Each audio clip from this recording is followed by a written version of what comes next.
27 ফেব্রুয়ারি 2025 নবীনদের বরণ এবং বিদায় অনুষ্ঠান। এই বিদায় অনুষ্ঠানের উপস্থিত আমার সহযোদ্ধারা, আমার বিদ্যালয়ের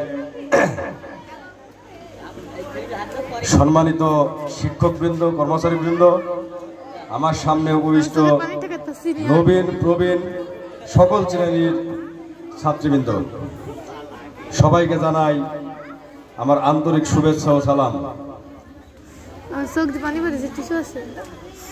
আজকে 2025 সালের প্রথম অনুষ্ঠান নবীন বরণ এবং বিদায় অনুষ্ঠান। যেহেতু আমাদের অনুষ্ঠানটা করার কথা ছিল দুই ভাবে, একটা বিদায় দেওয়ার কথা ছিল এবং নবীন বরণ আলাদা করার কথা ছিল, এবং একটা বড় অনুষ্ঠান করার চিন্তা ভাবনা ছিল। তারপরেও আমরা চিন্তা ভাবনা করবো, যেহেতু আমাদের প্রতিষ্ঠানটি আজকে 25 বছর পূর্ণ হলো। 31শে ডিসেম্বর আমাদের স্কুল 25 বছর পূর্ণ হয়েছে বয়স। যাই হোক, আমরা এই অনুষ্ঠানটা দেখি এই বছরের মধ্যে আমরা করতে পারি কিনা একটা রজত জয়ন্তী, এবং ভালোভাবে আমাদের যারা প্রাক্তন ছাত্রীরা আছে তাদেরকে নিয়ে, এলাকার গুণী ব্যক্তিদের নিয়ে, এলাকার শিক্ষানুরাগী ব্যক্তিদের নিয়ে একটা বড় অনুষ্ঠান করা যায় কিনা আমরা চেষ্টা করব। ঈদের পরে আমরা এর পরিকল্পনা তৈরি করব। আজকে নবীনদের বরণের কথাই আগে আমি বলি। বর্তমান যারা, এই তোমরা চুপ করো, কথা শোনো, তোমরা কথা শোনো। যারা ষষ্ঠ শ্রেণীতে পদার্পণ করেছো, দীর্ঘ 5টি বছর প্রাইমারি স্কুলে লেখাপড়া করে হাই স্কুলে এসেছো।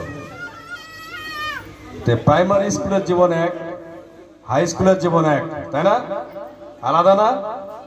প্রাইমারি স্কুলে লেখাপড়ার মানদণ্ড ছিল একরকম, হাই স্কুলে কিন্তু আরেক রকম, তাই না? এখানে বই মেলা, এখানে বইয়ের সমাধিও বেশি বেশি না, তাই না? এখানে পড়াশোনাও একটু বেশি করতে হবে। যত উপরে যাবা তত পড়ার চাপ তোমাদের একটু বাড়বে।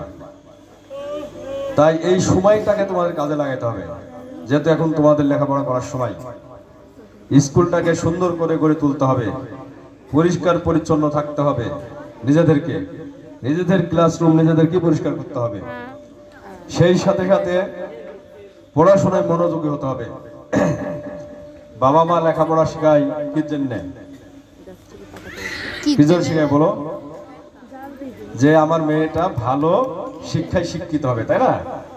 ভালোভাবে লেখাপড়া করবে, বড় হবে, চাকরি বাকরি করবে, এই আশা নিয়ে তো লেখাপড়া করায়, তাই না?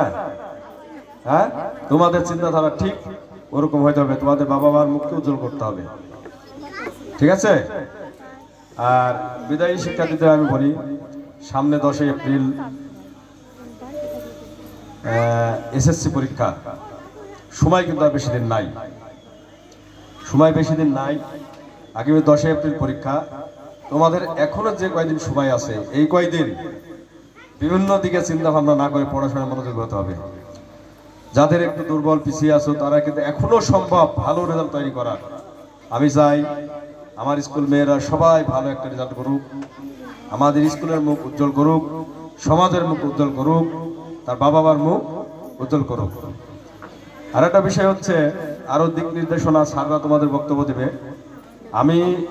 আমি একটু যাবো ডিসি অফিসে, কাজ আছে আমার, এই জন্যেই আমি প্রথমে বক্তব্যটা দিচ্ছি।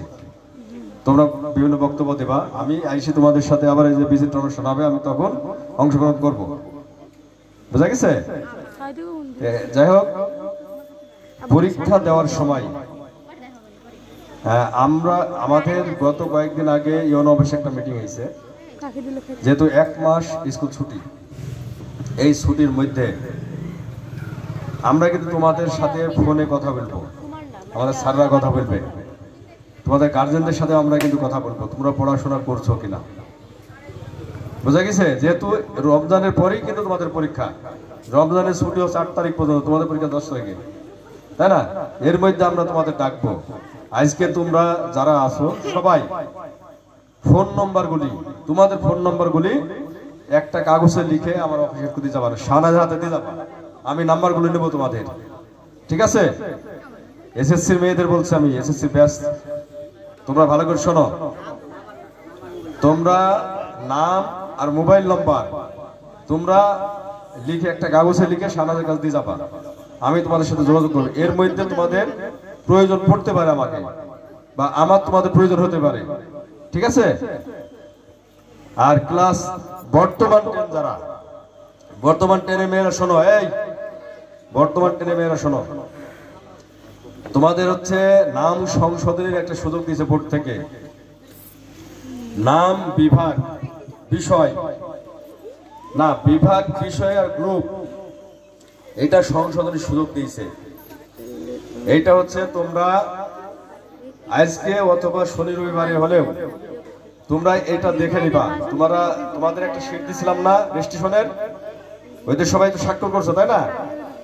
নাম তো তোমাদের ঠিক আছে সব, তারপরেও আমি একটা শীট বের করে দেবো, শীটটা তোমরা দেখবা। আবার এই ছুটির মধ্যেই রবিবারের দিন, আগামী রবিবারে এক্সটার্নের মেয়েদের স্কুলে আসতে হবে, এক্সটার্ন না, শুধু 10 মেয়েদের, বোঝা গেছে? 10 মেয়েদের স্কুলে আসতে হবে রবিবারের দিন। 1 ঘন্টার জন্য তোমরা সবাই স্কুলে আসবা। যে আসবা না তার যদি ভুল হয় এর জন্য দায়িত্ব আমরা নেব না, বোঝা গেছে? এটা হচ্ছে ফাইনাল সংশোধনী। এই 10 মেয়েরা খেয়াল করো, গুরুত্বপূর্ণ কথা, বোঝা গেছে? তোমাদের যে রেজিস্ট্রেশন হয়েছে এটা আগামী রবিবারের দিন তোমাদেরকে দেখানো হবে। যাদের ভুল ভ্রান্তি আছে সাবজেক্ট, তারপরে হচ্ছে গ্রুপ, যদি কোনো ভুল থাকে এখনই সংশোধনের সময়, রবিবারে পরে আসলে কিন্তু আর সংশোধন হতে পারবে না, বুঝা গেছে? যারা স্কুলে আসেনি তাদের একটু বলে দিবা, ঠিক আছে? ক্লাস 8 এর মেয়েদের বলি, ক্লাস 8 এর মেয়েদের রেজিস্ট্রেশন হয়েছে না? হ্যাঁ, তোমাদের রবিবার আসতে হবে, বুঝা গেছে? রবিবারে দিন তোমরা আসবা, তোমাদের নামগুলো দেখবা, তোমাদেরও সংশোধনী যদি থাকে সংশোধন করতে হবে, ভুল থাকতে পারে, ঠিক আছে?